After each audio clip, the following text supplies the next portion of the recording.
As a newcomer to Far Cry, I've always viewed it as over-the-top chaos, and at this point, a series that's in need of a win as many feel its best may be behind them.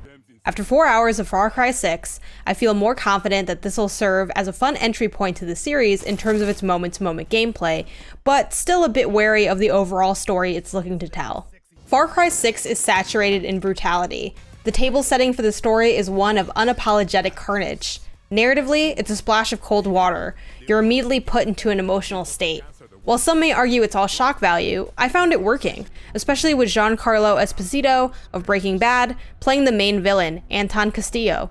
Here he's playing a role he knows all too well, the quiet calm that cuts throats. The country, Yara, and specifically Anton Castillo's regime, doesn't hesitate to kill out the gate, and that instant disregard for human life immediately infuses Far Cry 6 with powerful tension that's quickly tossed aside once the gameplay gets going. The contrast between the serious plot and the over-the-top gameplay will likely underscore the entire experience, but I found myself far more engrossed in the action anyway. This isn't to say the story isn't a major component worthy of criticism, but it being spliced between blowing stuff up made me focus more on the latter. What connects the two is the gore that can serve as personal glory when you're launching missiles from the Supremo or chaining melee attacks between grenades. The high is simple, but damn satisfying. One of the first things I did as Danny Rojas was pick up a machete and slice straight through a skull. In first person, this is especially visceral. For better or worse, Far Cry 6's action is for the folks who cheer at the machine gun scene in Scarface. Fuck yeah! Narratively, you may be destroying to rebuild, but the destruction is always at the forefront. Anton Castillo's Yara is built on slave labor, and his motivations are purely profit. He's evil in a way that doesn't require much thought. Joining the revolution is an easy ask for me, though my actual character, Danny, is really only fighting as a means to a personal end, at least at first. It's possible that more nuance appears within other conflicts during the story, especially in regards to Castillo's son, who seems torn over his role.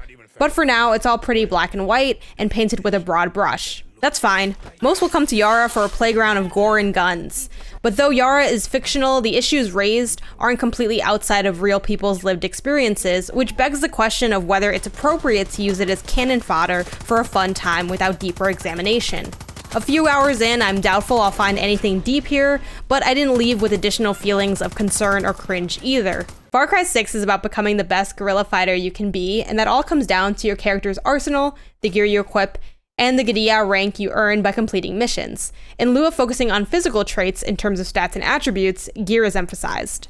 Though cosmetics are pretty insignificant in a first-person game, I'm vain and still care to look good. As a result, I was thrilled to see that you can equip Gear X for the perks, but give it the appearance of any piece of gear you have. Before taking on an area, you may want to equip a certain piece of gear with a perk for the job, such as fire-resistant clothing, but for the most part you can lean into your own personal gameplay style when it comes to what you're wearing. As far as strategizing, I enjoyed scoping out areas with the camera on my phone and tagging enemies, security cameras, tanks, and more. But it also breaks down the type of bullet a specific enemy is vulnerable to, and that aspect got too granular for me to be worthwhile. As far as weapons, you're encouraged to make upgrades and adjustments often at conveniently placed workbenches, whether it's slotting different gadgets or changing the type of bullets a specific gun fires.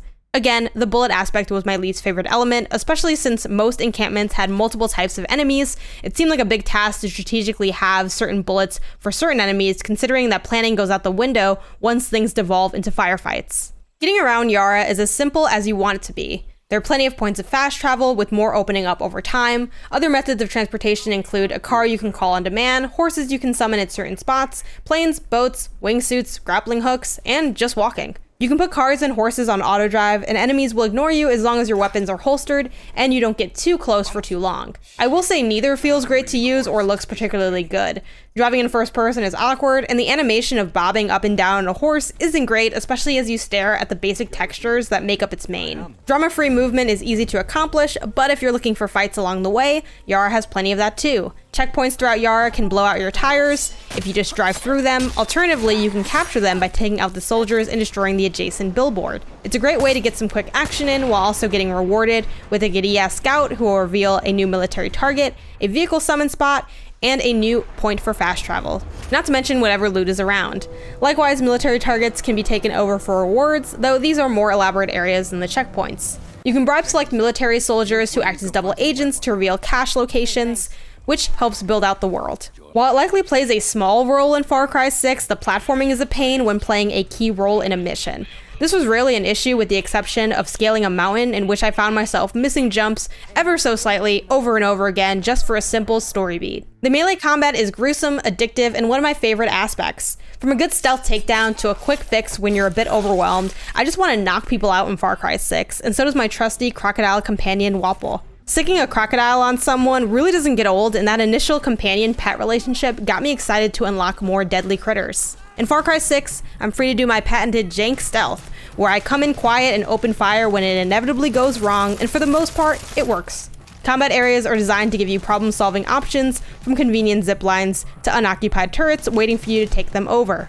If there's one fault in the gameplay loop, is that it's a bit basic, lacking in creativity when it comes to things like body disposal and enemy routes.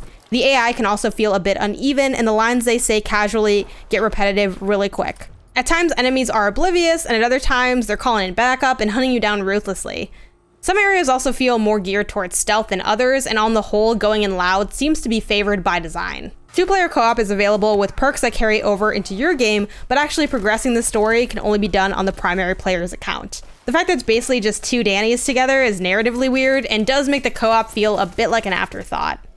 How well missions go will depend on how well your styles align, but I will say playing with a partner led to more chaos and ridiculous moments, which could potentially be fun, but felt distracting to the overall story. Progress was made, but a lot of things caught on fire along the way. Far Cry is cheeky and explosive, but things like an unlockable deadly rooster give me pause as a Latinx person in fear that culture and stereotypes will serve as comic relief and entertainment. Though in my brief time with Far Cry 6, I didn't have many gripes in this regard other than tired puns using the name Juan. Like a mission with Juan called Juan of a Kind, which are more boring than anything.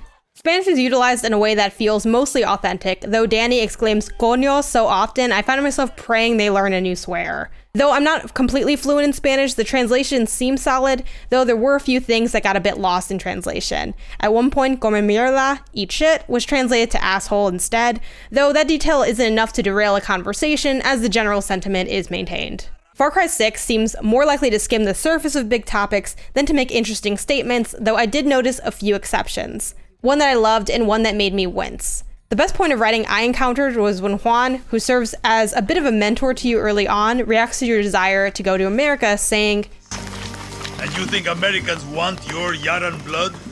The American dream is for Americans, then."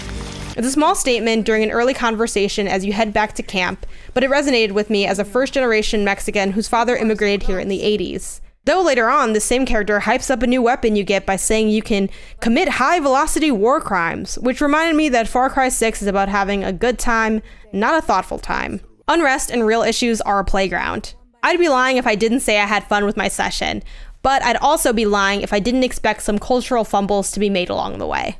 Overall, Far Cry 6 is structurally what you'd expect from a Ubisoft open-world game, but gruesome melee combat, interesting scoping tools, charming pets, and serviceable gunplay makes for an enjoyable gameplay loop. The plot is intriguing enough that I want to see it through, even if it'll only skim the surface of the serious topics that mostly serve as set dressing.